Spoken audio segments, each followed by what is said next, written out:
ठीक है। ये फिजिकल केमिस्ट्री का पार्ट है और ये काफी फिजिकल केमिस्ट्री में सबसे ज्यादा थ्योरेटिकल वाला पार्ट है और आसान है। ठीक है। तो देखिए सरफेस केमिस्ट्री स्टार्ट करते हैं तो इसमें सबसे पहले कुछ टर्म्स आते हैं, जैसे कुछ टर्म्स तो आप लोगों ने सुना होगा, absorption.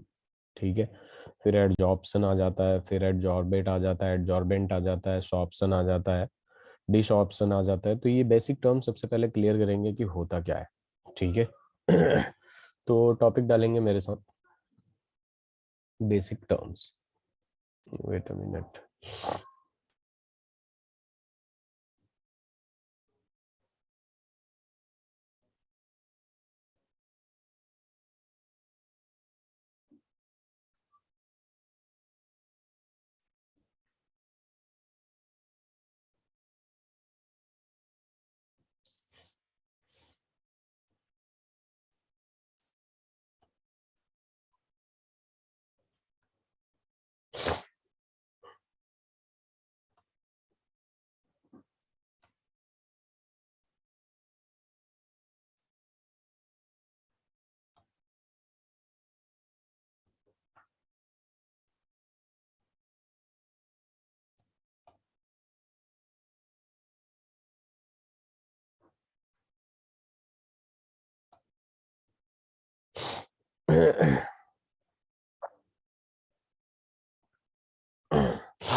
Wait a minute.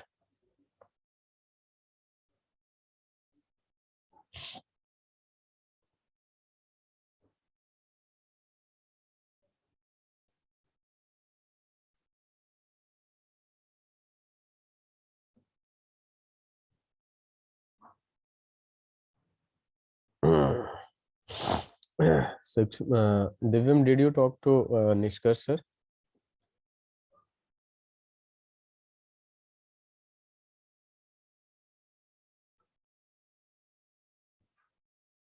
Okay, you can send me message on chat box.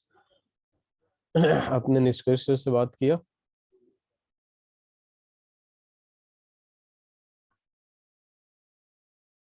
Okay.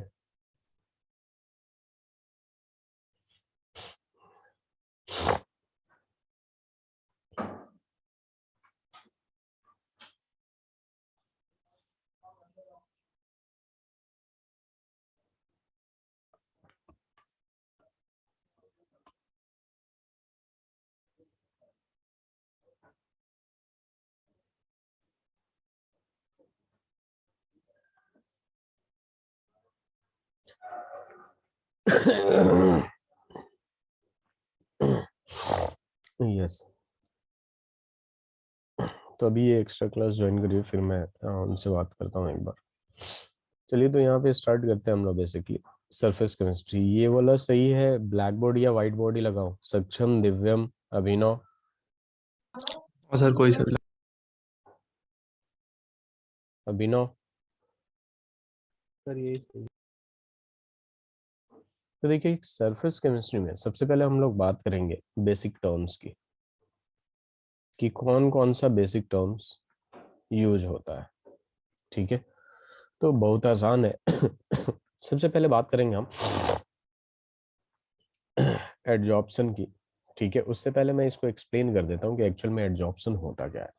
तो देखिए क्या होता है कि जैसे कोई सरफेस है, ठीक है, सॉलिड सरफेस है या लिक्विड सरफेस है, ठीक है, इस पे जब कोई गैसियस पार्टिकल आके चिपक जाता है, गैसियस पार्टिकल आके जब इस पे कोई चिपक जाता है, तो इस प्रोसेस को हम लोग क्या कहते हैं, इसके सरफेस पे बस आ जाता है। क्योंकि ये जो बेसिकली मैं एडजॉर्प्शन की बात कर रहा हूँ, किसकी बात कर रहा हूँ, एडजॉर्प्शन की। और एडजॉर्प्शन जो होता है ना, ये सरफेस फेनोमेना होता है। क्या होता है ये?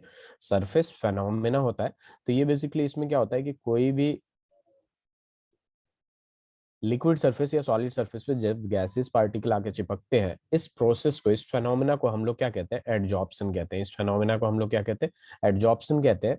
अब यहाँ पे बात आती है कि जो आके चिपकता है, ठीक है, छोटे छोटे पार्टिकल्स, उसको एडजॉर्बेट कहते हैं। क्या कहते हैं इसको, एडजॉर्बेट कहते हैं। और जिस पे आके चिपकता है, जिस पे आके लगता है, जो सरफेस होता है बेसिकली, वो एडजॉर्बेंट होता है। दिव्यम, ये समझ में आया, एडजॉर्बेट एंड एडजॉर्बेंट। और इस प्रोसेस को जो कहते हैं हम, एडजॉर्प्शन कहते हैं। ठीक है। So am I audible now? Yes yes. नहीं, रस्टिंग नहीं कह सकते, वो एक्चुअल में वो अंदर भी चला जाता है। मैं एग्जांपल बताता हूँ आपको एग्जैक्टली। ठीक है, हो भी सकता है रस्टिंग। चलिए यहाँ पे देखिए, पहले पहले इसको समझते हैं, फिर एग्जांपल की बात करेंगे। हो सकता है। एडजॉर्प्शन की जब बात करते हैं तो एडजॉर्प्शन का मैं डेफिनेशन लिखवाता हूँ।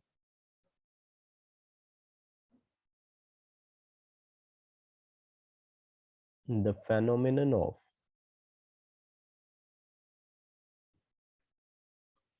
attracting and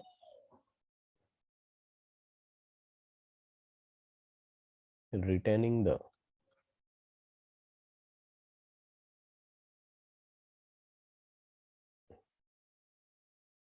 the surface of a substance on the surface of a substance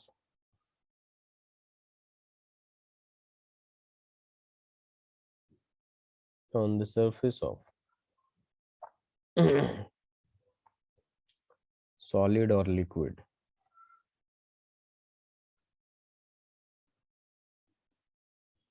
resulting into higher concentration at the surface is called adsorption। आराम से लिखिए, समझ समझ के।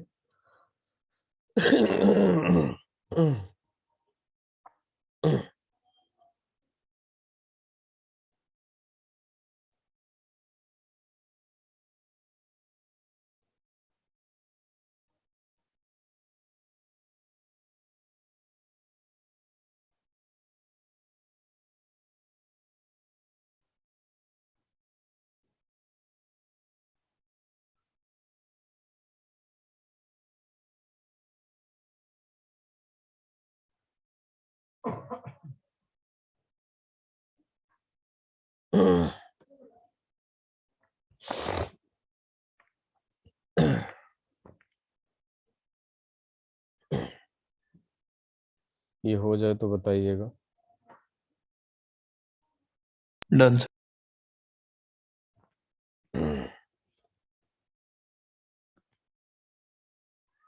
Done, sir. ओके, दिव्यम आपका भी हो गया? Yes, ठीक sir. है। हाँ, तो देखिए, जैसा कि आपने, सक्षम ने पूछा कि रस्टिंग ऑफ आयरन जो होता है बेसिकली, क्या वो एडजॉर्प्शन होता है? तो हाँ, होता है। देखिए, रस्टिंग ऑफ आयरन बेसिकली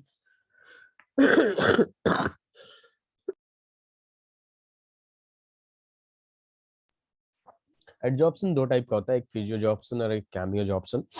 तो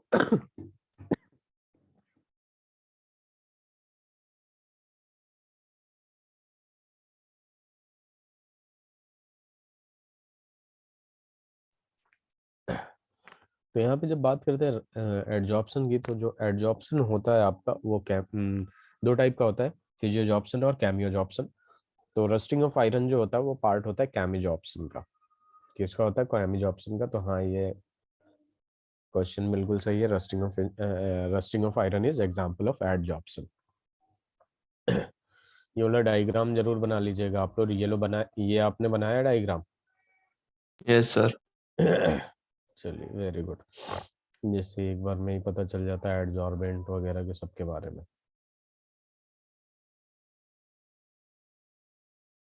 अब यहाँ पे दूसरा जो डेफिनेशन लेंगे बेसिकली हम लोग एडजॉर्बेट का लेंगे।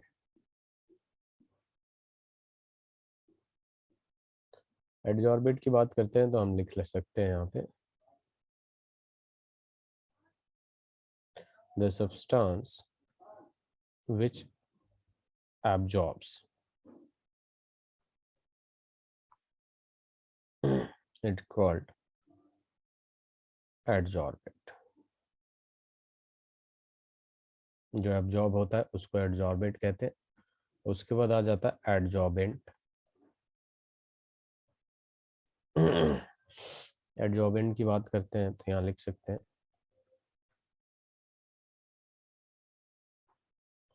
the substance on which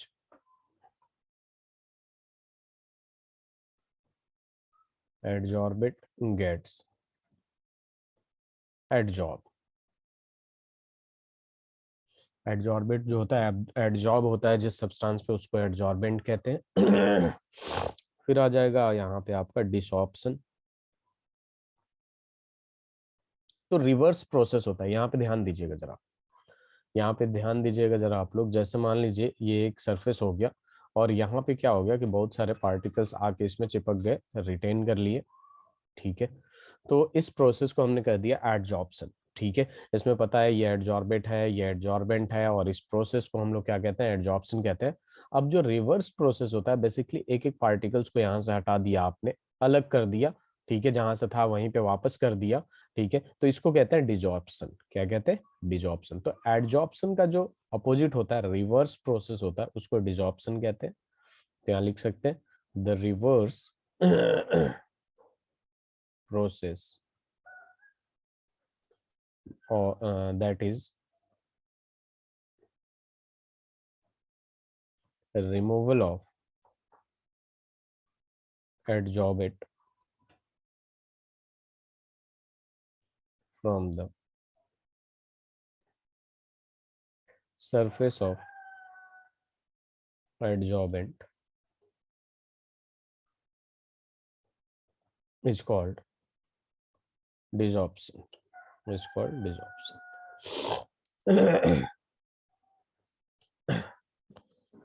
छोटे छोटे डेफिनेशन है, इजिली हो जाएगा।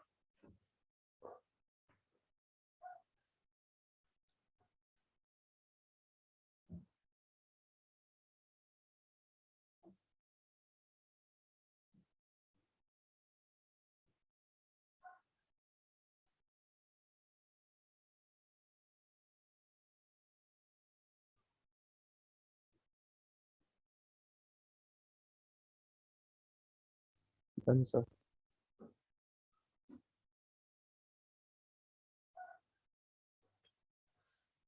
सबका हो गया, डन डन।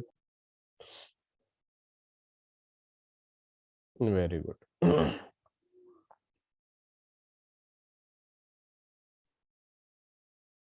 चलिए अब यहाँ पे सॉर्प्शन की बात आ जाती है। अब ये सॉर्प्शन क्या होता है, तो जहाँ पे एडजॉर्प्शन और डिजॉर्प्शन साइमल्टेनियसली होता है उसको कहते हैं, सॉरी डिजॉर्प्शन नहीं, जहां पे एडजॉर्प्शन और एब्जॉर्प्शन होता है। There is a difference between adsorption and absorption. इसका भी डिफरेंस अभी देखेंगे हम लोग, ठीक है। कि ये जो एब्जॉर्प्शन होता है ना, देखिए यहाँ पे क्या हो रहा है, मैं यहीं पे बता देता हूँ और क्लियर हो जाएगा। एडजॉर्प्शन में क्या होता है, ये सरफेस हो गया और ये इसके सरफेस पे आके चिपक गए। और यहाँ पे क्या होता है, एब्जॉर्प्शन में ये बल्क फेनोमेना होता है। और already I told you that ये क्या होता है, सरफेस फेनोमेना होता है। तो यहाँ पे क्या होता है कि ये आपके अंदर चला जाता है, तो इसको एब्जॉर्प्शन कहते हैं। और इसको एडजॉर्प्शन जो बस सरफेस पे रहता है, तो सरफेस फेनोमेना, और ये बल्क फेनोमेना, ठीक है। तो सॉर्प्शन क्या होता है, इसका सॉर्प्शन से लेना देना क्या है, तो बस यही है कि जहां पे एडजॉर्प्शन और एब्जॉर्प्शन साइमल्टेनियसली हो उसको कहते हैं sorption. I am going to write its definition. When adsorption and absorption, wait, when adsorption and absorption takes place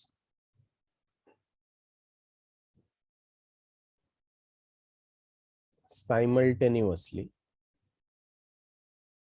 simultaneously उसको कहते हैं हम लोग सॉर्प्शन।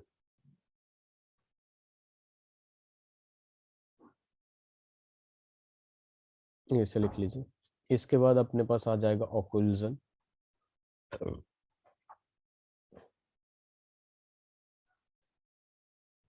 कि ऑक्लूजन क्या होता है।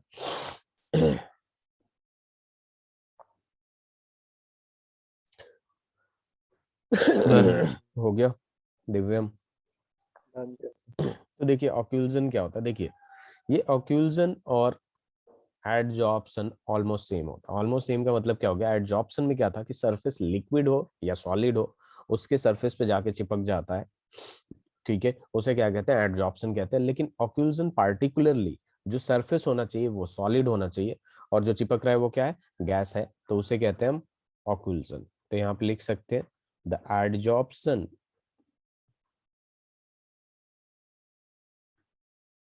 of gases on the surface of solid is called occlusion.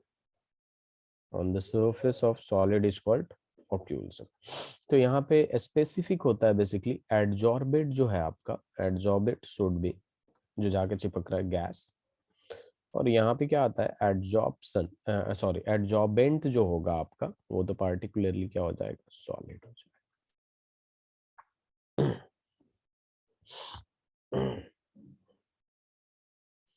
यहाँ पे मॉलिक्यूल्स ऑफ अ सब्सटेंस कोई भी हो सकता है, ठीक है, लेकिन यहाँ और सरफेस लिक्विड और सॉलिड दोनों हो सकता है। यहाँ पे क्या है कि molecules of the substance should be gas, और एडजॉर्बेंट जो होना चाहिए, जो सरफेस होना चाहिए वो सॉलिड होना चाहिए, सिंपल।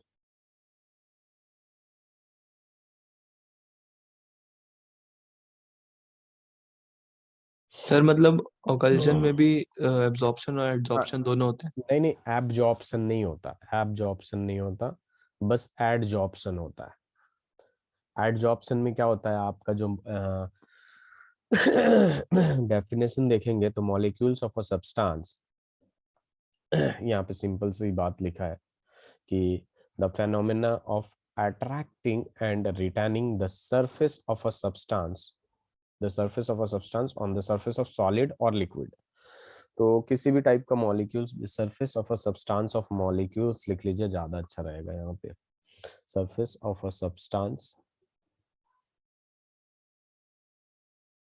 रिटेनिंग, एक मिनट रुक जाइए, रिटेनिंग द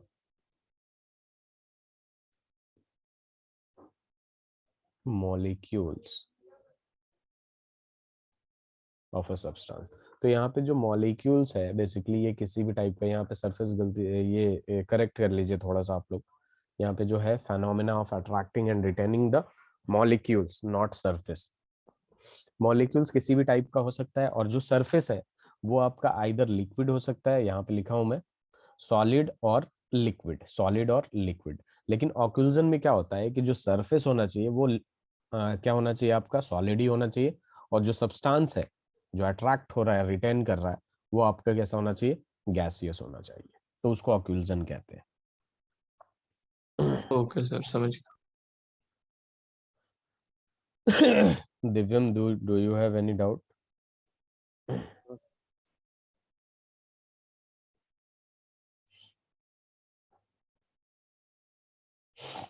स्लाइड चेंज करो। Yes sir. चलिए। ओह,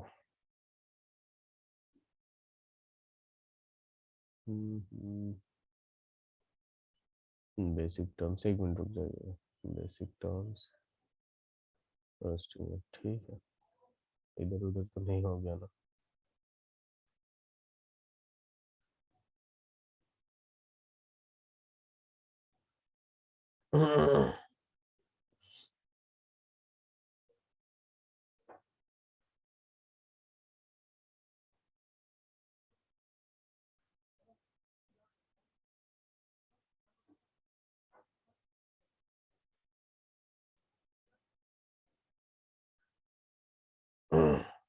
चलिए,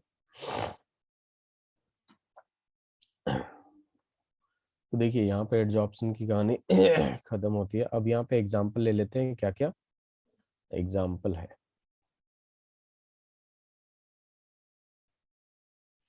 एग्जाम्पल्स की जब बात करते हैं तो यहाँ पे टॉपिक डाल लीजिएगा एग्जाम्पल्स।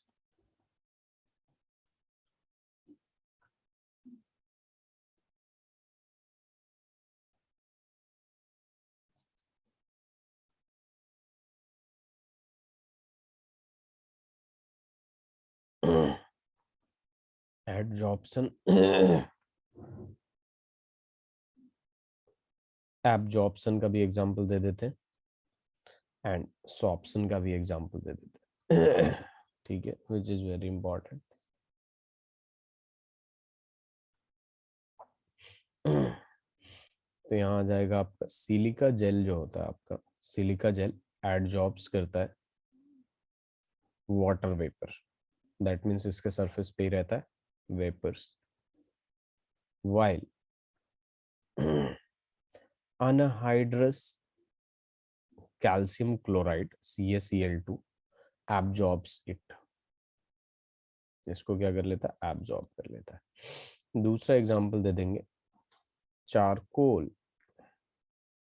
एडजॉर्ब करता है, एडजॉर्ब्स NH3 gas, while water absorb करता है, यानी वाटर वाला जो होगा वो हो जाएगा एब्जॉर्प्शन हो जाएगा और ये जो होगा आपका चारकोल वाला वो एब्जॉर्प्शन होगा। Is that clear? बहुत ही आसान है। उसके बाद डाइज की बात कर लेते हैं। डाइज जो होता है एडजॉर्ब करता है एज वेल एज एब्जॉर्ब, दोनों ही होता है, absorb in cotton fibres. Dye कराते हैं ना लोग, कपड़ों के कलर वगैरह चेंज कराते हैं, तो वो सरफेस पे भी आता है और अंदर भी जाता है, तो surface phenomena plus bulk phenomena simultaneously हो रहा है, दैट मींस सॉर्प्शन। तो ये सॉर्प्शन का एग्जांपल है, इसमें एडजॉर्प्शन और एब्जॉर्प्शन दोनों का ही है इसमें भी। तो आई होप ये समझ में आ गया। यस सर जैसे जब वो अब्जॉर्ब हो रहा है तो अब्जॉर्ब होने के बाद भी वो सरफेस पे अपीयर तो करेगा ही।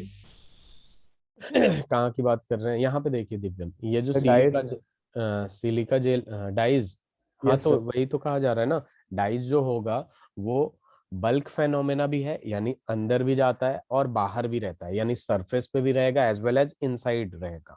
तो बट वहां सर पे नहीं सर, बट अगर जैसे बल्क फिनोमेना है एंड वो अंदर गया है, आई मीन अगर वो कलर किसी कॉटन के अंदर गया है तो वो अपने आप ही नेचुरली ऊपर अपीयर करेगा, देन हम तो उसे सरफेस फिनोमेना में भी क्यों डालें? नहीं नहीं, जैसे आपने कलर किया किसी कपड़े का, ठीक है, तो वो अंदर भी जाता है और बाहर भी रहता है ना। कलर तो बाहर, कलर जो होता है बेसिकली हम बाहर दिखाने के लिए ही करते हैं ना, यस सर। तो वो सरफेस पे आता है कि नहीं कलर, हाँ सर। और आपको पता है कि अंदर भी जाता है जैसे कि आपने बोला। Yes sir.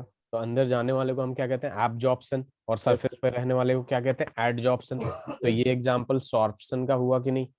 ये हाँ सर। कलर दिख रहा है आप लोगों को या लाइट दिख रहा है? नहीं सर ठीक है। ठीक है।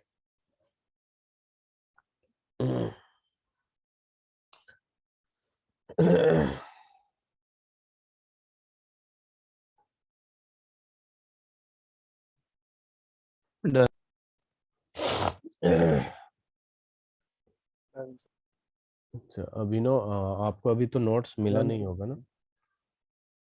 सर एफला कॉलेज। नहीं, मैं भूल गया था सर को भेजना, मैं अभी सेंड कर देता हूँ, नहीं तो फिर भूल जाता हूँ तो दिक्कत हो जाती है। वेट सर अ मेरे को भी हाँ आपका नंबर तो है मेरे पास, मैं डायरेक्ट आपको सेंड कर देता हूँ और निष्कर्ष सर को सेंड कर देता हूँ। दिव्यम आपको भी भेज देता हूँ मैं।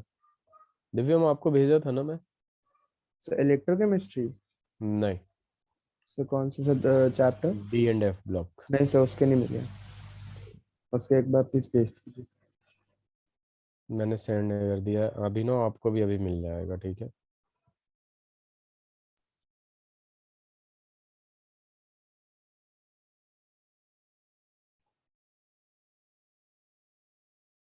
ये लिख लिया आप लोगों ने? Yes sir. Very good.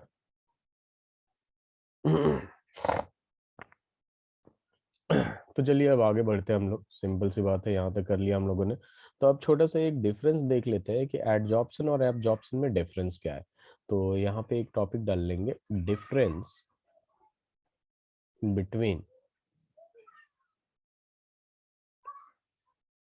Adsorption and absorption. Difference between absorption and adsorption की जब बात करते हैं तो यहाँ आ गया आपके पास एडजॉर्प्शन और ये आ गया आपका एब्जॉर्प्शन। अब यहाँ पे देखेंगे एडजॉर्प्शन और एब्जॉर्प्शन में डिफरेंस क्या है। तो सिंपल सी बात है, ये तो आपको पता ही है, ऑलरेडी मैंने बता रखा है कि ये क्या होता है। एडजॉर्प्शन जो होता है सरफेस फेनोमेना होता है, और ये जो होता है आपका ये क्या होता है आपका बल्क फेनोमेना होता है। ठीक है, तो यहाँ पे एक एग्जांपल दे देते हैं इस तरीके से। ठीक है, सरफेस फेनोमेना और बल्क फेनोमेना की जब बात करते हैं तो ये देख लीजिए कि इसमें क्या होगा, जो पार्टिकल्स होंगे वो कहाँ होंगे, अंदर होंगे, और यहाँ पे जो पार्टिकल्स होंगे वो कहाँ होंगे, सरफेस होंगे, सरफेस पे होंगे। दूसरा यहाँ पे बहुत ही इंपॉर्टेंट है कि यहाँ पे रेट जो होता है स्टार्टिंग में जो अट्रैक्ट होने का ऑन द सरफेस पे वो हाई होता है। Rate is high in the beginning, in the beginning rate is high and constant after certain concentration। बहुत ही आसान है समझना कि जैसे मान लीजिए अगर ये सरफेस है, मेटल सरफेस है, ये सॉलिड सरफेस है या लिक्विड सरफेस है, इनिशियली यहाँ कुछ नहीं है, तो इधर उधर से जो गैसियस पार्टिकल, समझने के लिए गैसियस पार्टिकल बोल रहा हूँ, जो आएंगे वो बहुत ही जल्दी जल्दी अट्रैक्ट करेंगे थोड़े टाइम बाद। इसलिए स्टार्टिंग में क्या होगा, रेट ऑफ अट्रैक्शन जो होगा, रिटर्निंग जो होगा वो काफी ज्यादा होगा। लेकिन थोड़े टाइम बाद यहाँ बहुत कम जगह बचेगा, तो धीरे धीरे क्या हो जाएगा, वो डिक्रीज हो जाएगा, और डिक्रीज होकर कांस्टेंट हो जाएगा। जब इक्वली यूनिफॉर्मली डिस्ट्रीब्यूट हो जाएंगे तो क्या हो जाएगा, कांस्टेंट हो जाएगा। वहीं पे बात करते हैं अगर हम इसके बारे में, बल्क फेनोमेना के बारे में, तो यहाँ पे जो रेट होता है ना, ये कांस्टेंट होता है। Rate is constant through out the process, through out the process. पूरे प्रोसेस में जो रेट होता है वो कांस्टेंट होता है, क्योंकि ये एक पार्टिकल है अगर आपका, और ये कुछ मान लीजिए वाटर एब्जॉर्ब कर रहा है, जैसे सपोज वाटर एब्जॉर्ब कर रहा है, तो ये हर तरीके से हर तरफ से सेम ही होगा इसका पोर्स वगैरह। तो हर तरीके, हर तरफ से जो एब्जॉर्ब करेगा वो इक्वली एब्जॉर्ब करेगा। That's why it is constant through out the process.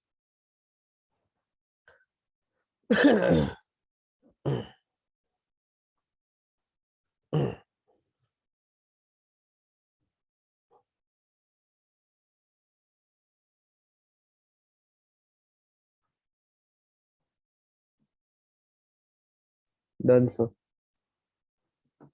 Very good.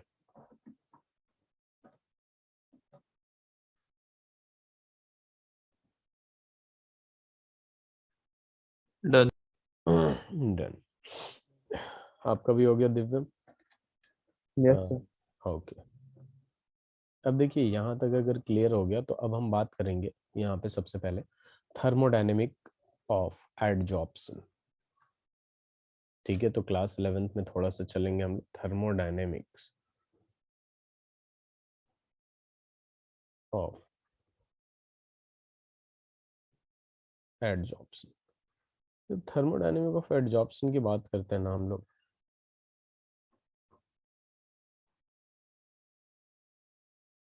तो अब देखेंगे ये थर्मोडायनेमिक ऑफ एडजॉर्प्शन होता क्या है। ठीक है, तो सबसे पहली बात जो यहाँ पे आती है थर्मोडायनेमिक ऑफ एडजॉर्प्शन में, इसको अच्छा है कि ऐसे लगा दें, ठीक है, वो आती है एडजॉर्प्शन जो होता है आपका, ये आपको पता होना चाहिए कि एडजॉर्प्शन जो होता है वो एक्सोथर्मिक होगा या एंडोथर्मिक होगा। क्या लगता है आपको एडजॉर्प्शन को देखने के बाद, ये एंडोथर्मिक होगा? We are just talking about adsorption. Adsorption की जब बात होगी तो हम देखेंगे एडजॉर्प्शन क्या होगा। दिव्यम, सक्षम एंड अभिनव, एडजॉर्प्शन जो होगा, एंडोथर्मिक और एक्सोथर्मिक के बारे में तो पता होगा ना आप लोगों को? तो एडजॉर्प्शन क्या है, एंडोथर्मिक और एक्सोथर्मिक? सक्षम, एनी आइडिया? Sir exothermic. क्यों होगा एक्सोथर्मिक? अगर एक्सोथर्मिक आपने बोला तो क्या सोच के बोला एक्सोथर्मिक? सर क्योंकि अगर वो किसी सरफेस को अपने अंदर अब्जॉर्ब करे, किसी चीज को अपने अंदर अब्जॉर्ब करे, तो इन रिटर्न वो हीट बाहर दे रहा है, तो क्यों हीट बाहर एक्सोथर्मिक। क्यों दे रहा? सर इन सर्टेन देखिए केसेस। आंसर तो बिल्कुल सही है। यहाँ पे मैंने लिखा था कि एडजॉर्प्शन में क्या हो रहा है कि अट्रैक्टिंग हो रहा है, अट्रैक्शन हो रहा है between the particles and the surface of the molecule, जो भी सॉलिड है या लिक्विड है। तो बेसिकली अट्रैक्शन क्या होता है, एक बॉन्ड होता है। मतलब कि वहां पे क्या होगा आपका कि यहाँ पे पहले ये ऐसा था, इसका मॉलिक्यूल का वेट जस्ट सपोज एक्स था, तो इसमें जब यहाँ पे अट्रैक्ट होगा तो इसका जो मॉलिक्यूलर वेट होगा वो इंक्रीज होगा, और मॉलिक्यूलर वेट इंक्रीज होगा तो वंडरवॉल्स फोर्स ऑफ अट्रैक्शन भी इंक्रीज होगा कि नहीं? इस बात को मानते हैं आप लोग? सक्षम, दिव्यम? Yes sir. अब जब वंडरवॉल्स फोर्स ऑफ अट्रैक्शन होता है तो दैट मीन्स कि फोर्स ऑफ अट्रैक्शन बढ़ा तो एक वीक ही लेकिन बॉन्ड का फॉर्मेशन तो हुआ, और जहां भी बॉन्ड का फॉर्मेशन होता है वहां पे हीट रिलीज होता है कि नहीं? बताइए। बॉन्ड फॉर्मेशन में क्या होता है, हीट रिलीज होता है, दैट मीन्स एक्सोथर्मिक प्रोसेस। तो यहाँ पे लिख सकता हूं मैं, during adsorption weak van der Waals forces, और कहीं कहीं आपको स्ट्रॉन्ग भी बनेंगे, strong chemical bonds are formed. तो यहाँ पे जैसे बनेगा तो हीट इज रिलीज्ड होगा, हीट आपका क्या होगा, रिलीज्ड होगा। This heat is called heat of adsorption, heat of adsorption. और यहाँ पे डेल्टा एच ए डी जो होगा मतलब इंथैल्पी, वो क्या होगा, less than zero, because it is exothermic, क्योंकि यहाँ पे हीट क्या हो रहा है, heat is released. This is important. तो यहाँ लिख देंगे एडजॉर्प्शन, एरो लगा के यहाँ पे लिख दूंगा मैं an exothermic process, exothermic process. Simple है एकदम।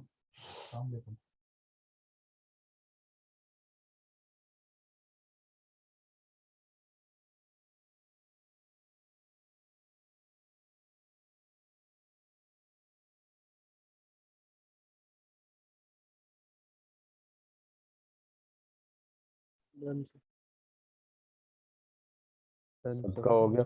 दिव्यम, हाँ आपका भी हो गया। सक्षम? Yes sir.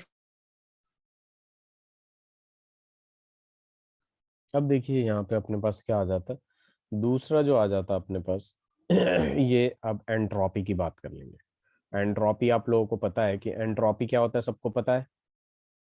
एंट्रोपी को एस से रिप्रेजेंट करते हैं, जनरली हम डेल्टा एस लिखते हैं, क्योंकि हम एंट्रोपी का एब्सोल्यूट वैल्यू फाइंड आउट नहीं कर सकते इसलिए एस नहीं लिखते, हम डेल्टा एस फाइंड आउट कर सकते हैं। एंट्रोपी जो होता है आपका डिग्री ऑफ रैंडमनेस होता है। क्या होता है, डिग्री ऑफ रैंडमनेस। और एक चीज बता दूं आपको, डिग्री ऑफ रैंडमनेस की जब बात होती है तो सबसे ज्यादा किस में होगा, गैस में होगा कि नहीं रैंडमनेस? रैंडमनेस, या फिर दूसरा हम डिसऑर्डरनेस भी लिख सकते हैं। क्या लिख सकते हैं, डिसऑर्डरनेस। ठीक है, गैस में सबसे ज्यादा होगा, उसके बाद किस में होगा, लिक्विड में होगा, और उसके बाद किस में होगा, सॉलिड में होगा। किस में होगा, सॉलिड में होगा। तो यहाँ पे देखिए क्या होता है कि यहाँ पे एंट्रोपी डिक्रीज करता है, फिर से गैस लिख दिया। यहाँ पे क्या हो जाएगा, सॉलिड आ जाएगा। तो यहाँ पे देखिए क्या हो जाएगा, सिंपल सी बात है कि जो एंट्रोपी होता है वो डिक्रीज करता है। क्यों? क्योंकि इनिशियली जो छोटे छोटे पार्टिकल आके चिपकते हैं, उससे पहले वो फ्री थे तो मूवमेंट ज्यादा था, तो डिसऑर्डरनेस ज्यादा था।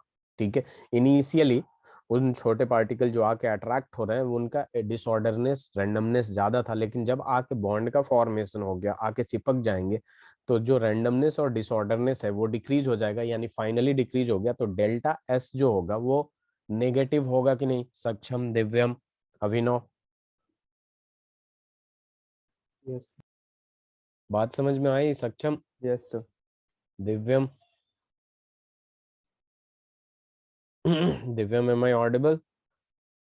यस सर नहीं समझ में आया तो पूछ लीजिएगा आप लोग. Okay During adsorption, the molecules of adsorbate get localized, जाके चिपक जाता है, get localized and hence entropy decreases, and hence entropy decreases. That means delta S AD less than 0.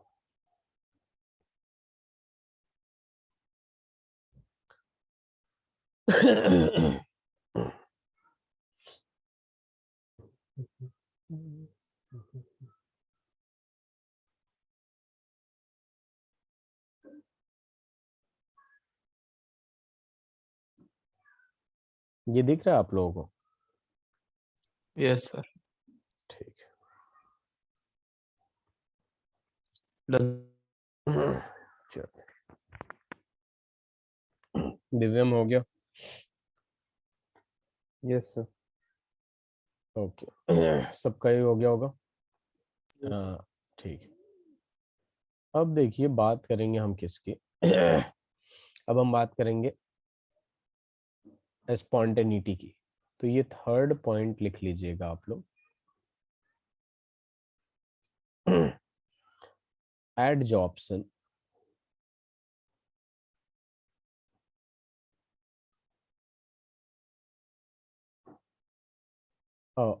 a spontaneous process. Spontaneous process. तो simple सी बात है, spontaneous process की जब बात हो रही है तो यहाँ पे स्पॉन्टेनियस प्रोसेस में आप लोगों ने क्लास 11th में पढ़ा होगा और 12th में भी पढ़ा है. ये एडी का मतलब क्या हो गया? एडी का मतलब एडजॉर्प्शन हो गया. जो डेल्टा जी का वैल्यू होता है स्पॉन्टेनिटी के लिए, वो क्या होता है? लेस देन 0 होगा कि नहीं? Everyone knows about it. Yes sir sir तो ये लेस देन 0 होता है. तो ये हमें पता कैसे चलता है? तो यहाँ पे ध्यान दीजिएगा, आपके पास एक फॉर्मूला होता है, delta G is equal to delta H minus T delta S. ठीक है. और इस फॉर्मूले से अगर हम लगाएंगे, ठीक है, क्या लगाएंगे? डेल्टा जी का वैल्यू निकालेंगे कि डेल्टा जी लेस देन 0 आ रहा है या ग्रेटर देन 0 आ रहा है. तो वहां से हमें इजीली पता चल जाएगा कि ये नेगेटिव आएगा या पॉजिटिव आएगा या 0 आएगा. और डेल्टा जी का वैल्यू जब 0 होता है तो आपको पता होना चाहिए कि उसमें क्या हो जाता है. ये डेल्टा जी का वैल्यू जब 0 होता है तो वो इक्विलिब्रियम पे होता है. किस पे होता है? इक्विलिब्रियम पे. बात समझ रहे हैं आप लोग? यस सर चलिए, अब देखिए यहाँ पे हम बात करेंगे. सिंपल सी बात है कि अगर आपका डेल्टा एच का मॉड ले लेंगे और ये greater than T delta S होगा, मॉड ले लेंगे, ठीक है, पॉजिटिव, तो डेल्टा जी जो है बेसिकली वो लेस देन 0 होगा कि नहीं? मतलब बात इतनी सी है कि हमें पता चल गया कि एडजॉर्प्शन जो होता है, ठीक है, एडजॉर्प्शन जो होता है, इतना तो पता चल गया कि एडजॉर्प्शन जो होता है वो एक्सोथर्मिक प्रोसेस है. एक्सोथर्मिक प्रोसेस है तो डेल्टा एच का वैल्यू जो आएगा वो नेगेटिव आएगा. ठीक है. और हमें ये भी पता है कि एडजॉर्प्शन में जो है डेल्टा एच का भी वैल्यू क्या होगा? नेगेटिव होगा. But in the formula it is negative here. तो यहाँ पे ये वाला नेगेटिव और डेल्टा एस का नेगेटिव मल्टीप्लाई होके क्या हो जाएगा? पॉजिटिव हो जाएगा. ठीक है. और पॉजिटिव हो जाएगा और ये वाला तो नेगेटिव ही रहेगा. In case in in this case जो डेल्टा एच का वैल्यू है वो ज्यादा नेगेटिव होगा, तभी तो ये स्पॉन्टेनियस होगा. सक्षम, दिव्यम. यस सर यस सर ठीक है, समझ में आ रहा है अभिनव? तो ये वाला सीन होगा तभी ये क्या होगा आपका. चूंकि मैंने पहले लिख दिया स्पॉन्टेनियस होता है, दैट मींस डेल्टा जी का वैल्यू तो नेगेटिव होगा ही होगा. अब किस तरीके से होगा? तो एक तो ये है आपका कि डेल्टा एच जो हीट रिलीज कर रहा है वो बहुत ही ज्यादा होना चाहिए, क्योंकि डेल्टा एच ऑलरेडी नेगेटिव है और नेगेटिव इंटू नेगेटिव पॉजिटिव हो जाएगा. और ये टी डेल्टा एच गलती से अगर इससे बड़ा हो गया तो वो नॉन स्पॉन्टेनियस होगा. But we already know that adsorption is a spontaneous process. इस वजह से डेल्टा एच का वैल्यू जो होता है मैग्नीट्यूड, वो टी डेल्टा एस से बड़ा होता है. ठीक है. ये बात समझ में आ गई। अब यहाँ पे देखिए delta G is equal to, मैं ये लिख दूंगा कि इसका वैल्यू जो होता है वो नेगेटिव होता है। क्या होता है? नेगेटिव होता है। और इसका वैल्यू भी नेगेटिव होता है, तो नेगेटिव इंटू नेगेटिव पॉजिटिव हो जाता है। क्या हो जाता है? नेगेटिव इंटू नेगेटिव पॉजिटिव हो जाता है। जब आपको पता होना चाहिए when delta H is equal to T delta S, तो यहाँ पे डेल्टा जी का जो वैल्यू है वो जीरो आ जाएगा। That means equilibrium, adsorption at and equilibrium. Adsorption is in equilibrium लिख सकते हैं। ठीक है। ठीक है, लेकिन जनरली ये क्या होता है आपका? स्पॉन्टेनियस होता है। दैट मीन्स डेल्टा जी का वैल्यू लेस देन जीरो होता है। इसका मतलब जो हीट रिलीज होता है बेसिकली वो बहुत ज्यादा होता है। ठीक है, तो इसे लिख लीजिएगा।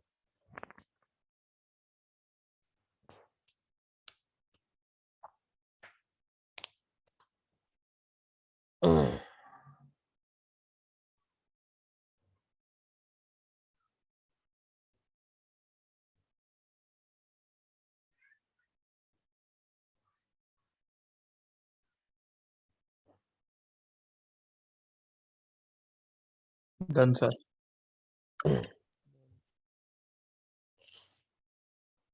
हो गया। Divyam? Yes sir. Very good.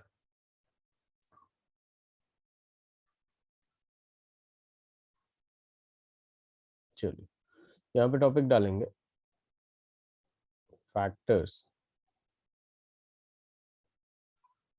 Affecting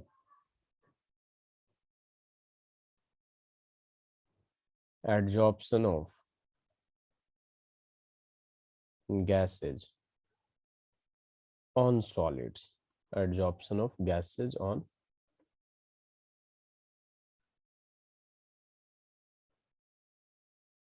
solid।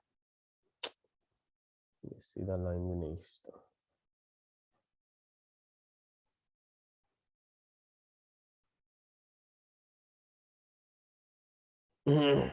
चलिए टॉपिक डाल लीजिए। हो गया, टॉपिक लिख लिया आप लोगों ने। अब देखिए कौन कौन यस। सा फैक्टर है। ठीक है, तो बहुत ही सिंपल फैक्टर है। सबसे पहले सरफेस एरिया देख लेंगे। सरफेस एरिया ऑफ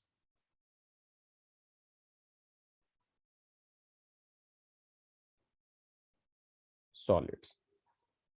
अब सरफेस एरिया ऑफ सॉलिड्स की जब बात करते हैं हम लोग, ठीक है, तो जो एडजॉर्प्शन होता है वो डायरेक्टली प्रोपोर्शनल होता है सरफेस एरिया का। सरफेस एरिया जितना ज्यादा होगा एडजॉर्प्शन उतना ज्यादा होगा।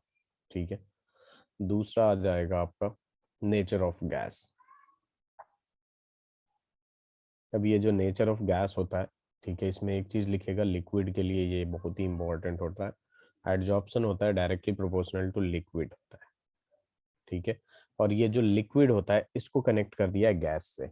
Directly proportional to critical temperature होता है, which is directly proportional to A होता है, which is directly inversely proportional to B होता है। अब ये ए बी सी क्या आ गया? तो देखिए क्लास 11th में आप लोगों ने स्टेट्स ऑफ मैटर में ए बी सी सब पढ़ा है। कैसे? ये जो टीसी है आपका, ये टीसी होता है आपका क्रिटिकल टेम्परेचर। अगर याद हो नाम, तो क्रिटिकल टेम्परेचर कहते हैं इसका। और इसको क्लास 11th में वैल्यू दे रखा है TC is equal to 8a upon 27b। क्या दे रखा है? 8a upon 27b। ठीक है। और ये जो ए होता है और बी होता है ये गैस कांस्टेंट होता है, वंडरवॉल्स गैस कांस्टेंट, अगर याद हो आप लोगों को। तो आप लोगों ने रियल गैस इक्वेशन याद है आप लोगों को? पहले ये लिख लीजिए फिर याद दिलाता हूँ।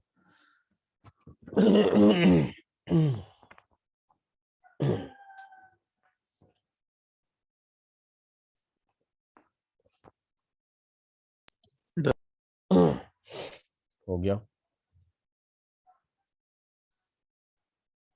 यस सर, हो गया। अभिनव?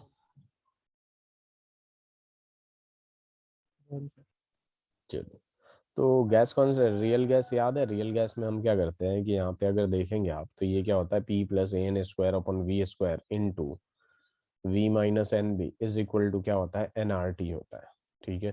तो बेसिकली यहाँ पे ये जो होता है ये प्रेशर करेक्शन टर्म होता है, प्रेशर करेक्शन। ठीक है। और ये जो इसके बगल वाला होता है ये क्या होता है? वॉल्यूम करेक्शन टर्म होता है।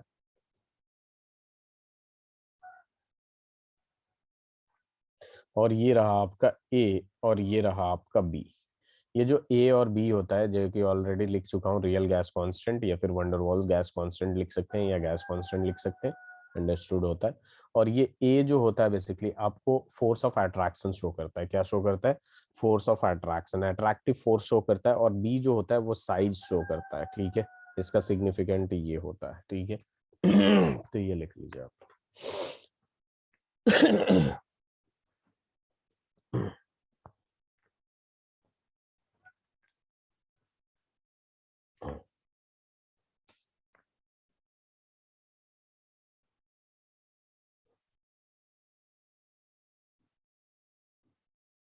Done sir.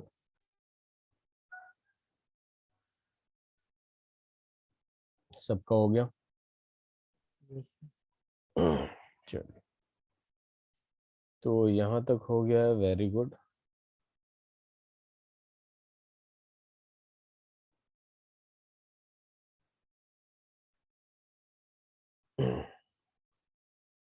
चलिए, अब देखिए यहाँ पे जब बात करते हैं हम लोग, ठीक है, तो यहाँ पे सबसे पहले देखिए दो तो हो गया अपने पास, एक सरफेस एरिया और दूसरा नेचर ऑफ गैस। अब जो थर्ड आता है अपने पास, वो जो थर्ड होता है उसको हम टेम्परेचर कहते हैं। क्या कहते हैं?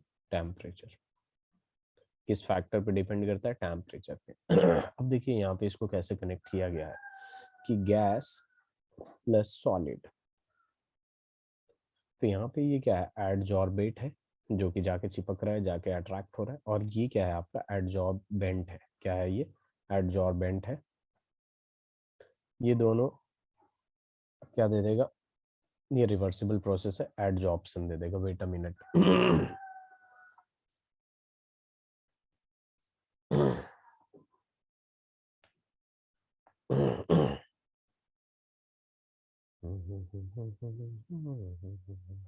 तो ये क्या दे देगा आपका?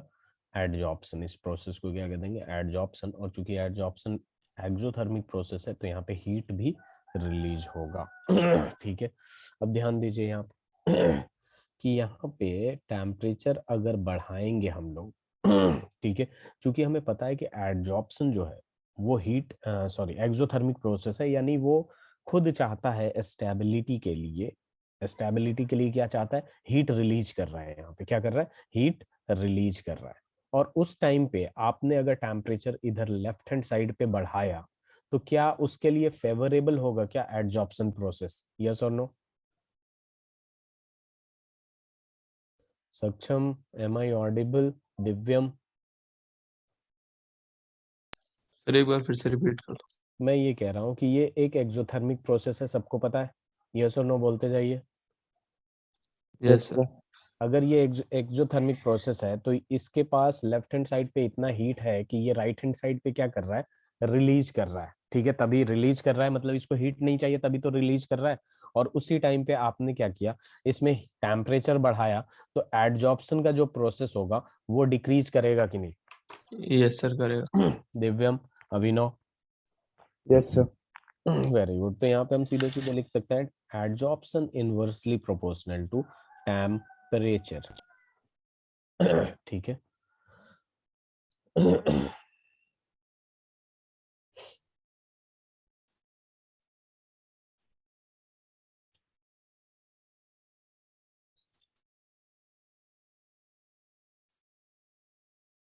Done.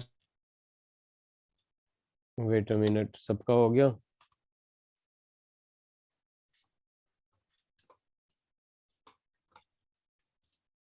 Yes sir. Divyam? Done sir. Very good. Abhinav? Done sir. Very good. तो चलिए, अब यहाँ पे हम टेम्परेचर की बात कर लिए, तो अब यहाँ पे हम प्रेशर की बात करेंगे। तो पता है आपको कि, एम आई ऑडिबल?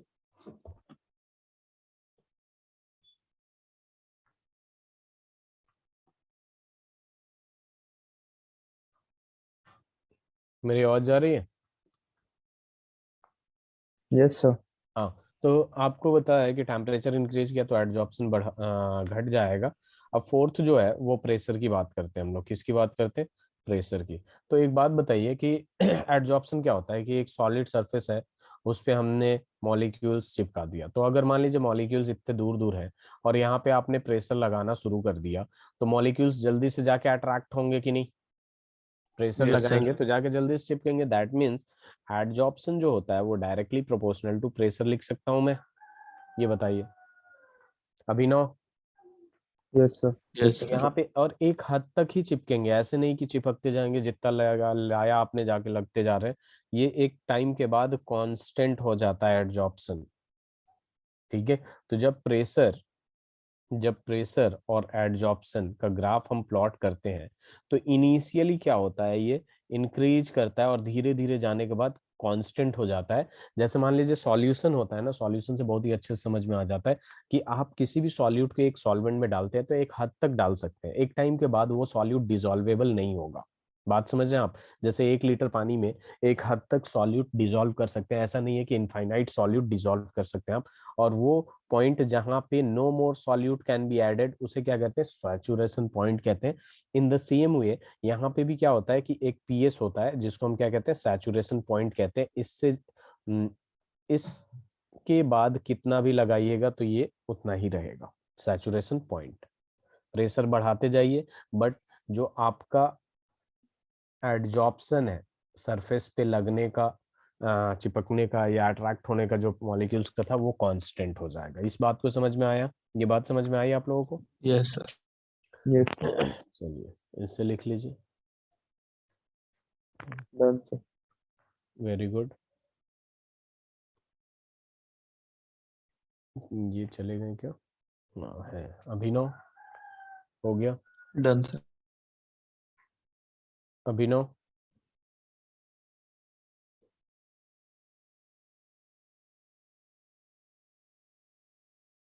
चलिए एक सवाल करते हैं हम लोग।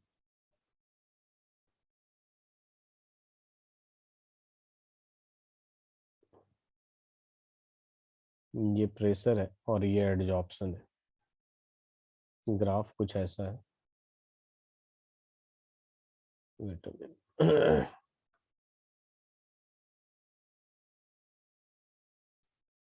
ये T1 दे दिया मैंने, T2 दे दीजिए, और ये T1 दे दिया। ठीक है।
हो जाए तो बताइएगा।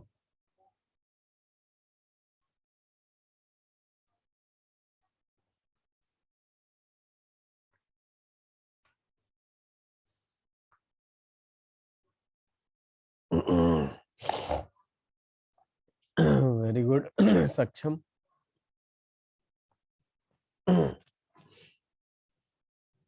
Any other answer?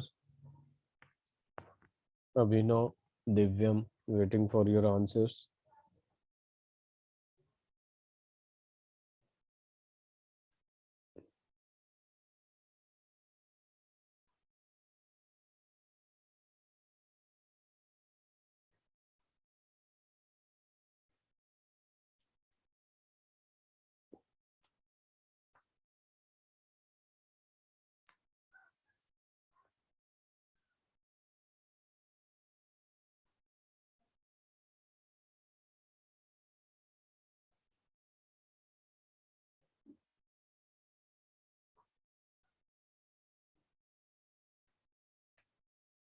Very good Abhinav. तो सक्षम आपका आंसर बिल्कुल गलत है। यहाँ पे देखिए, जब T2 पे आपने देखा, ये रहा T2 पे देखा आपने, तो एडजॉर्प्शन का वैल्यू जो है ठीक है, ये T2 पे वैल्यू क्या है, AD2 है, और यहाँ पे T1 पे वैल्यू देखेंगे तो AD1 है। और अपने को पता है कि adsorption inversely proportional to temperature होता है। क्या होता है? Adsorption inversely proportional to temperature. तो जिसके AD का वैल्यू, एडजॉर्प्शन का वैल्यू कम होगा, उसका टेम्परेचर का वैल्यू ज्यादा होगा कि नहीं Saksham? Okay sir. Very good, very good. Divyam and Abhinav, चलिए आगे बढ़े सक्षम। यस। चलिए अब यहाँ पे बात आ जाती है टाइप्स ऑफ एडजॉर्प्शन की। टाइप्स ऑफ एडजॉर्प्शन, तो दो टाइप होता है, ठीक है। तो यहाँ पे सबसे पहले मैं दो टाइप यहाँ पे ऐसे ऐसे करके लिख देता हूँ, फिर एक एक करके लिखेंगे। आप लोग चाहें तो ऐसे ऐसे कर सकते हैं, इधर इधर, ठीक है। तो टाइप्स ऑफ एडजॉर्प्शन की जब बात करते हैं तो सबसे पहला जो होता है वो होता है आपका, वेट अ मिनट, कहाँ गया,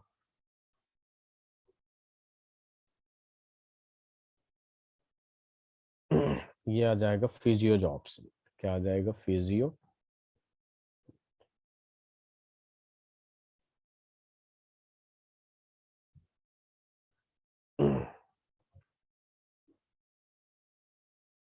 फिजियोजॉर्प्शन, जिसका दूसरा नाम होता है फ्रेंडली एडजॉर्प्शन।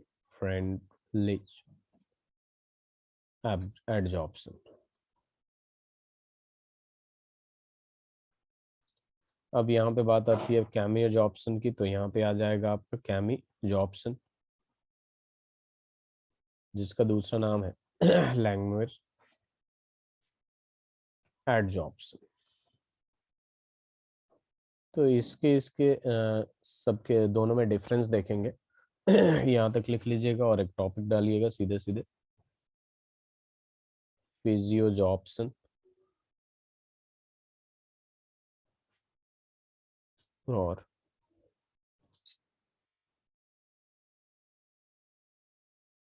फ्रेंडली एडजॉर्प्सन, ये लिख लीजिए।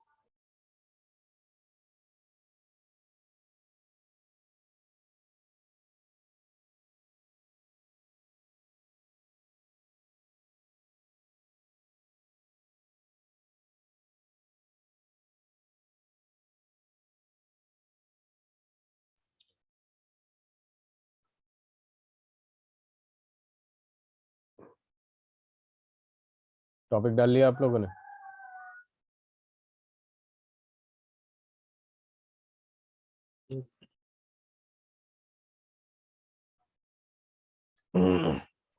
चलिए, तो देखिए फिजियो जॉब्सन में क्या होता है, इसमें वीक वंडरवॉल फोर्स होता है। तो प्रॉपर्टीज है इसका, लिखते जाइएगा।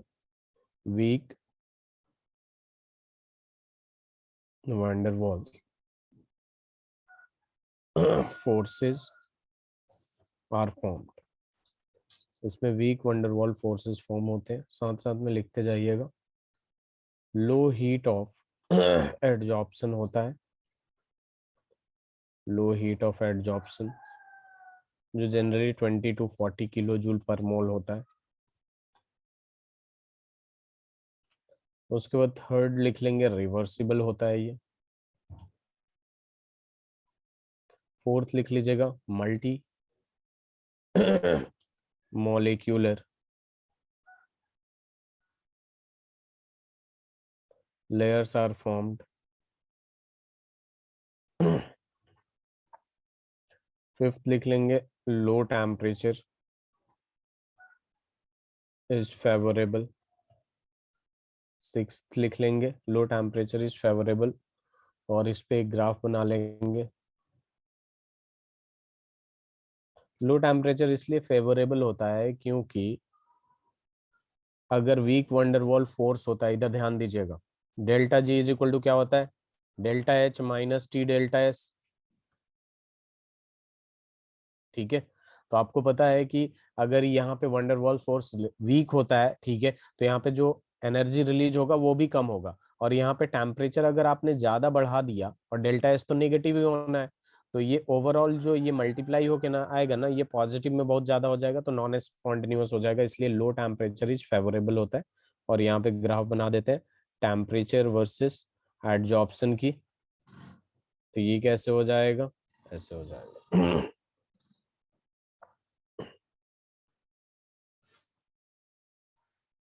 इससे लिख लीजिएगा,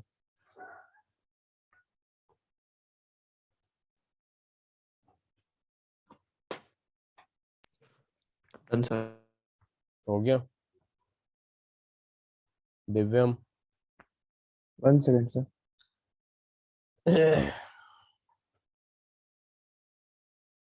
yes sir. Very good. Divyam आपका भी हो गया ना अभिनव? Yes sir. ठीक। फिफ्थ के बाद यहाँ पे हम बात करेंगे सिक्स्थ की। ठीक है, तो सिक्स्थ क्या हो जाएगा, नो एक्टिवेशन एनर्जी रिक्वायर्ड होता है इसमें, नो एक्टिवेशन एनर्जी रिक्वायर्ड। फिर सेवेंथ की बात करेंगे हम, नॉन स्पेसिफिक नेचर होता है। 8 लिख लेंगे, adsorption directly proportional to surface area होता है। 9th लिख लेंगे, सरफेस एरिया लिख लीजिएगा। Adsorption directly proportional to liquid of gas. फिर 10th लिख लेंगे, सिंपल सी बात है, adsorption directly proportional to pressure. ये सारे कैमियो फिजियोजॉर्प्शन का प्रॉपर्टीज होता है, बहुत ही आसान है।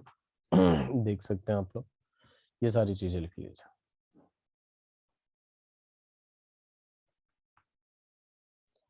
सर नाइन्थ क्या है? Adsorption directly proportional to liquid of gas. जो वहां सर पे लिक्विड वाला जो था, ए और बी की बात आ जाती है। ठीक है, क्रिटिकल टेम्परेचर की बात आ जाती है, जो सरफेस हो गया लिक्विड हो गया, और गैस जो आपका आ गया एडजॉर्बेट। ठीक है, जी सर। यहाँ तक हो जाए तो बताइएगा। Done. Done sir. Divyam. Done sir. Okay, very good. आपका हो गया अभिनव? Yes sir. चलिए। अब एक बात करते हैं, दूसरी बात कर लेते हैं हम लोग, कैमियो जॉब्सन की। ठीक है, कैमी जॉब्सन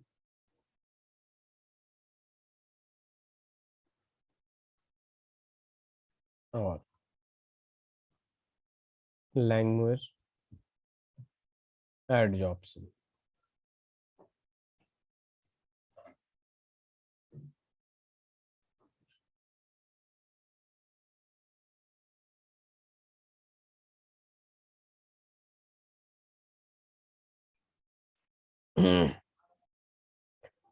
कैमी जॉब्सन और लैंग्वेज एड जॉब्सन की जब बात करते हैं, तो यहाँ पे आ जाता है आपका strong chemical bonds are formed। दूसरा, हाई हीट ऑफ एडजॉर्प्शन। तो वो लैंक्वेयर है। Lang, LANG, MUIR। ठीक है, yes sir. 240 kilo joule per मोल। थर्ड आ जाएगा इरिवर्सिबल। फोर्थ आ जाएगा आपका यूनिमोलिक्यूलर। वहां मल्टीमोलिक्यूलर फॉर्म होता है, यहाँ यूनिमोलिक्यूलर लेयर इज फॉर्म्ड। और यहाँ हाई टेम्परेचर फेवरेबल होता है, चूंकि स्ट्रॉन्ग केमिकल बॉन्ड होता है तो डेल्टा एच भी बहुत ज्यादा रिलीज होता है, तो हाई टेम्परेचर फेवरेबल होता है। तो यहाँ लिख सकते हैं हाई टेम्परेचर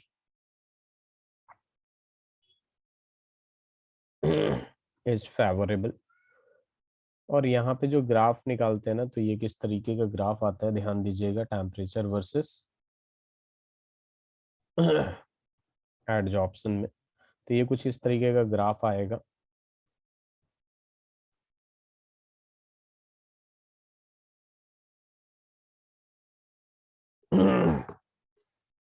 ये दिव्यम कहाँ चलेगा, दिव्यम तो है, हाँ।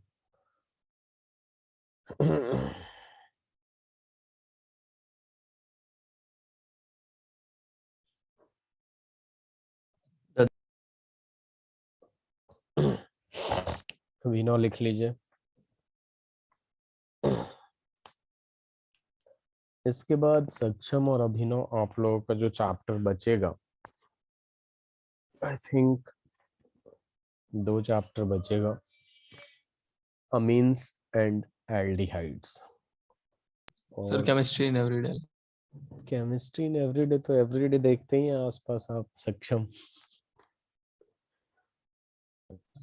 सर फिर वो पेपर में एवरीडे वाली नहीं आएगी ना। नहीं नहीं, पेपर में आ सकता है, उसको मैं पढ़ा दूंगा, वैसे खुद से भी कर सकते हैं। केमिस्ट्री इन एवरीडे लाइफ को तो भूल ही गया था मैं।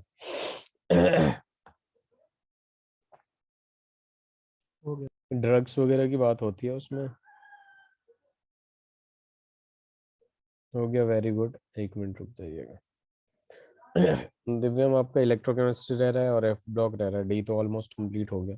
यस हाँ, इसमें ड्रग्स वगैरह की बात है। चलिए, लिख लिया आपने, अभिनव आपका भी हो गया, वेरी गुड। तो 5th पॉइंट तक कर लिए हमने। अब ये 6th पॉइंट लिख लीजिएगा। 6th पॉइंट जो है बेसिकली एक्टिवेशन एनर्जी इसमें जरूरत होती है, वहां पे जरूरत नहीं होती, और यहाँ पे एक्टिवेशन एनर्जी की जरूरत होती है। तो यहाँ पे हम लिख सकते हैं, सीधे सीधे बात है।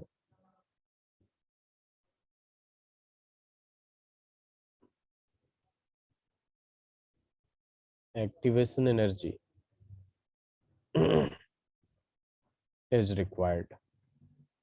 वहां पे रिक्वायर्ड नहीं था ना, चेक कर लीजिएगा, यहाँ रिक्वायर्ड होता है। और वहां पे स्पेसिफिक इन नेचर नहीं होता है, ये हाईली स्पेसिफिक इन नेचर होता है।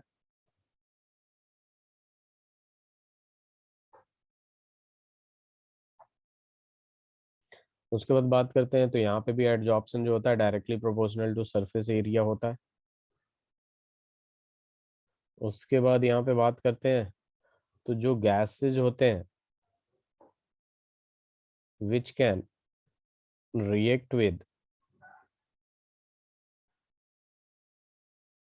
Adsorbent can show chemisorption. React कर सकता है, जैसे कि आपने सक्षम एक एग्जांपल दिया था रस्टिंग ऑफ आयरन, तो वहां पे गैसेस जो होते हैं वो मेटल से, जो सॉलिड होता है उससे रिएक्ट कर लेते हैं, तो वही शो करते हैं आपके कैमिजॉर्प्शन। ठीक है। और 10th लिख लीजिएगा, adsorption directly proportional to pressure as the previous one. So simple.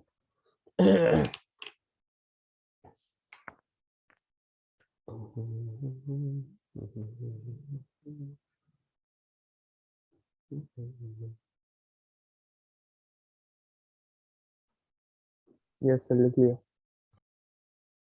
चलिए, सबका हो गया। Yes sir. Very good. तो यहाँ पे आज हम लोग करेंगे सबसे पहला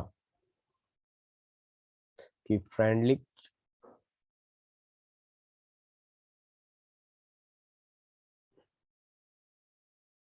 adsorption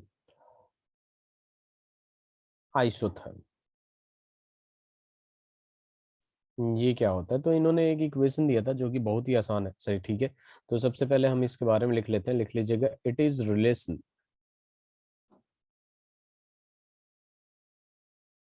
between amount of gas adsorbed, amount of gas adsorbed on per unit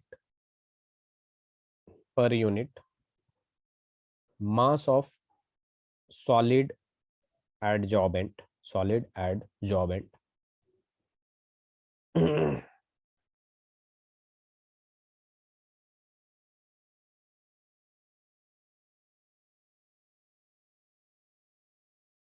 with presence नहीं, with pressure at constant temperature.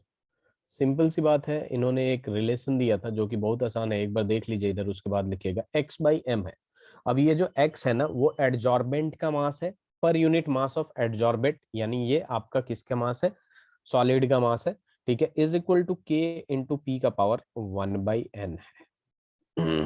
ठीक है, तो यहाँ पे मैं लिख देता हूँ x जो है बेसिकली वो क्या है, mass of adsorbent, mass of adsorbent यानी गैस, ये m जो है आपका मास ऑफ एडजॉर्बेंट, यानी ये क्या हो जाएगा, सॉलिड, k एंड n जो है आपका कांस्टेंट है, r कांस्टेंट,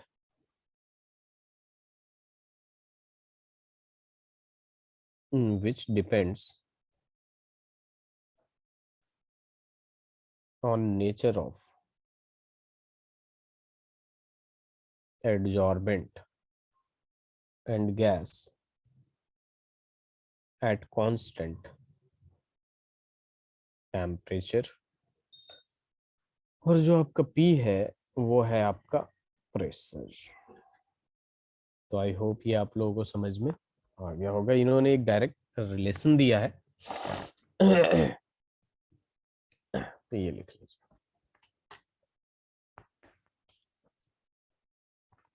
इससे एक ग्राफ बनाएंगे और उस ग्राफ में देखेंगे क्या क्या है, और बाकी के नेक्स्ट क्लास में कंटिन्यू करेंगे अपने पास। ठीक है,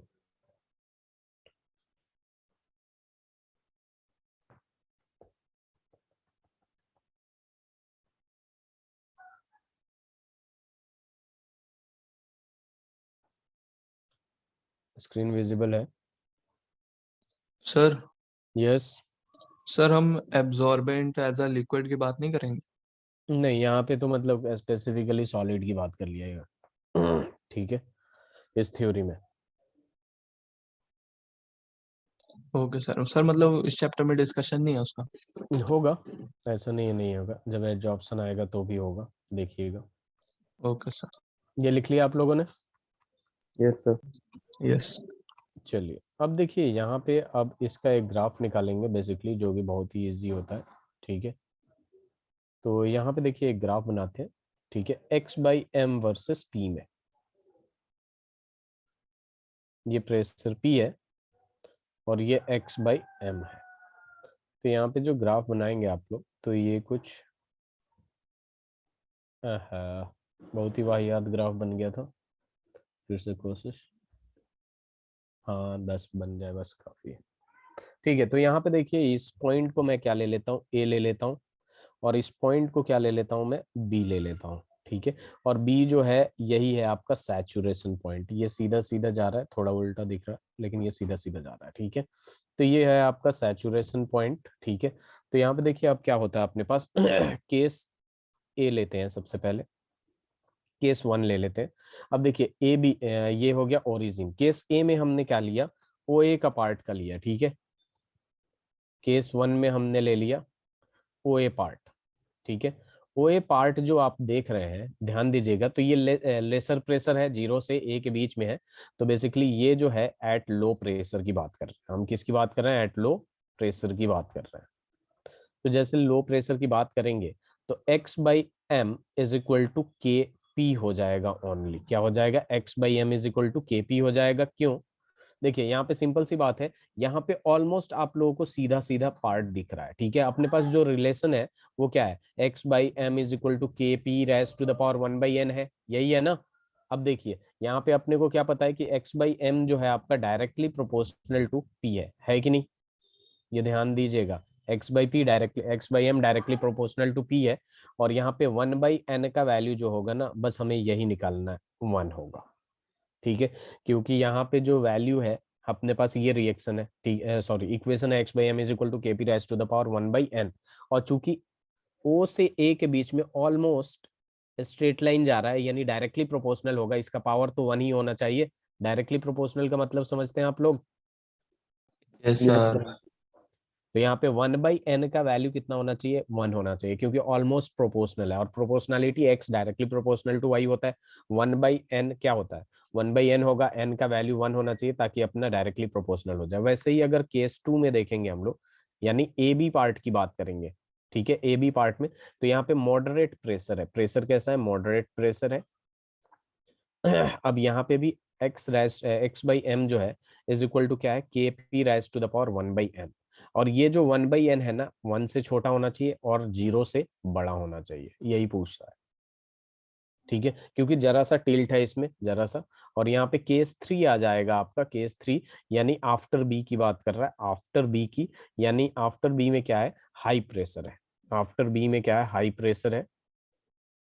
तो यहाँ पे क्या हो जाएगा? x by M is equal to only k बचेगा, क्योंकि वो क्या हो जाएगा? इनफाइनाइट चला जाएगा, तो 1/n का वैल्यू जो होगा ना, 1/n का वैल्यू वो 0 हो जाएगा। तो आप खुद ही देखिए 1/n का वैल्यू क्या हो जाएगा? 0 हो जाएगा। तो जब p का पावर 0 आएगा, ठीक है, तो ये 1 हो जाएगा, तो x by M directly proportional to ये हो जाएगा। तो ये दोनों तीनों वैल्यू इंपॉर्टेंट है, इसे लिख लीजिए। बाकी हम नेक्स्ट क्लास में कंटिन्यू करेंगे।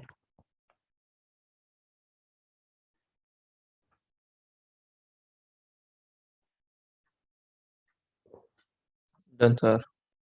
Very good, Done, sir. Thank you. Thank you sir. Thank you everyone. Thank you, sir. Notes भेज दिया हूँ। अभिनव आप एक बार सर से पूछ लीजिएगा, ठीक है, क्योंकि मैंने उनको भेज दिया है। आपको मिल जाए तो भी बता दीजिएगा, ठीक। Thank you.